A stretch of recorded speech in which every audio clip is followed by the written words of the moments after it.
Hey guys, this is Summer Rayne from Homestead, Brooklyn, and today's question revolves around the Marantaceae, or the prayer plant family. We've actually had a significant number of questions around prayer plants, which is so good to see because these plants 3 or 4 years ago, if you walked into a garden center or a plant shop, these were really hard to find. But now if you walk in, you see so many different varieties, which is so cool because houseplant enthusiast market really started to ask for new and interesting cultivars and varieties. So I have 12 different varieties or cultivars or species here across 4 different genera. Now, genera is just a scientific way to group like plants together. It's the plural for a genus. So I have 4 different genera here. This is Stramanthe. This one in the begin up here, closer to you, are Marantaceae. Then I have Calatheas right here, and then this is a Tenanthe. Now, the first thing you'll notice about these plants is the striking foliage. Now, you walk into a plant shop and you're just like, oh, these are so beautiful because they have so many different types of colors and patterns on their leaves. So it's not unusual for somebody to just walk in and say, oh my gosh, I want this plant, without knowing very much else about it. But the striking foliage, you'll see that a lot of these plants, and I have one right here, have like this almost aubergine or maroon bottom. Some of them have a white bottom. And then you'll see all these different kind of colors along the primary veins of these plants. Now, this is for good reason. These plants love a moist and humid environment, so they have a lot of water saving and also light saving qualities. These are plants that would typically be found on the forest floor or in the understory, so they don't get a tremendous amount of light. So these bottoms, these maroon or purple bottoms, this is on the abaxial surface, which means underside, and on the adaxial surface on the upper side, you'll see all these different colors. But this maroon, or sometimes the whitish bottoms, will actually prevent the light from going through the leaf and pump it back up through the green part of the leaf again, so that it maximizes the light that it gets. What's good about that and how it translates into our homes is that these are truly medium to even, you could push it into the low light plant arena, which is great because, let's face it, like a lot of us don't have a tremendous amount of light in our homes. The downside though is that, and I mentioned this before, is that these plants love moisture, which means they love high humidity, which is something that we don't often have in our plants. And as we start to approach the colder climate, colder seasons, that heating that we have in our house often dries out the air a lot more. These plants are particularly sensitive to too much heat or too dry within the air. So you'll notice, and I'll pull this Calathea zebrina out, you'll notice it starts to curl its leaf along the edge here. So even before a plant will turn flaccid or start to look a little sad, this will curl its leaf. So I've noticed in my Tenanthe right here, as well in this Calathea, which might have been a little bit too close to the window, it started to curl. And really the leaf is basically taking its leaves and saying, I'm gonna shade myself from the hot sun or this hot temperature so I could hold on to that moisture within my leaf. The other thing you'll see is that, and how the prayer plants actually get their name, is that the plant really loves to move. And if you have a prayer plant in your house, you'll totally know what I mean by this.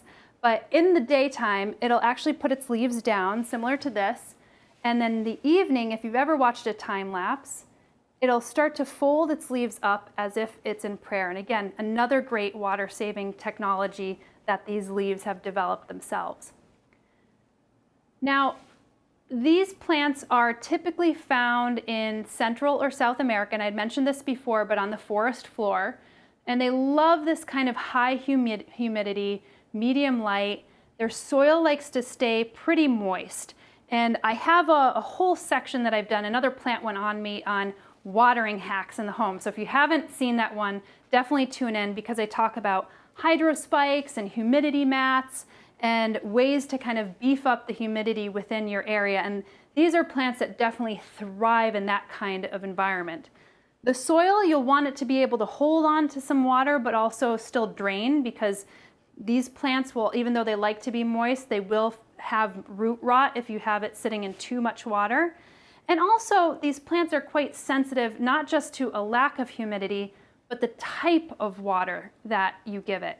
And I found this out kind of the hard way, because I'm in New York City. Supposedly we have like some of the best water ever, but I was using just regular tap water on the Marantas here, and I started to notice a lot of leaf browning. Now, I had really good humidity, so I was like, well, that's not it. So what could it be? And I tried using distilled and filtered water, and that was so much better. The brown edgings, which you'll see sometimes this on this Stramanthe, it gets a little bit of crisp or brown edgings. So again, might be the heat, might be lack of humidity, but it could also be the type of water that you're using. So if you have too much dissolved salts, if you have too much fertilizer on these plants, they're definitely going to be sensitive to that. Now, the other thing you'll probably notice, and this may have happened if you have had these plants long enough, is that they will start to die back. So you might have really beautiful leaves one minute, and then all of a sudden it's what looks like a dead stalk. Now, I pulled out 3 of my plants here. I have this Calathea zebrina, this Calathea vechiana, and this Calathea lucernare. All of these had dried back to this kind of brownish stalk here. And what I would like to say is, if you've been treating your plants fairly well, they may just actually be going into dormancy, because what you don't see below the soil is that it actually has a pretty tuberous rhizomatous system down here. So what I'd like to do is a little test. So if you're able to like pull on the stem and the root, and if it's still kind of hanging on there, then chances are that it's actually fully alive. It's just taking a little break. It's like, you know what, guys, I've been blooming, I've been putting out these beautiful leaves, but it's time for me to go a little dormant. And oftentimes plants, especially if they're subtropical or tropical varieties, which is a lot of our house plants, they like to have some kind of dormancy in their dry season, which is sometimes our cool season. So all 3 of these plants had what I would say died back, but you might not want to look at a brown stem within a pot. So I would just say, go out and get another plant, but also keep this one and keep on caring for it in the same way that you would if it had some leaves. I mean, I continue to keep mine moist, and boom, you start to see these beautiful new leaves start to develop. So these are, I would say, some of the best tips that you could do when thinking about Marantaceae. Again, truly, low to medium light plants. I would say it's perfect in more of a north-facing window, or a little bit further back in an east and west window, or you could even put it maybe like 8 feet back from a south-facing window. But remember, you want to keep the humidity high. You want to take care of the type of water that you're using. And if you do those things, then you're going to be a really good plant parent to the Marantaceae family here. So hopefully that was very helpful for you. Of course, if you like all of these videos that you've been seeing week over week on Plant One on Me, then of course subscribe. It helps out a tremendous amount, and I would thank you and I'd be so grateful. And then of course you could follow my plant journey on Instagram at Homestead Brooklyn. And if you want more information, I have a lot of blog posts up, probably 60 or 70 different posts already that I've launched back in February of this year. And you could go on homesteadbrooklyn.com. Thanks, guys. Tune in next week. Bye.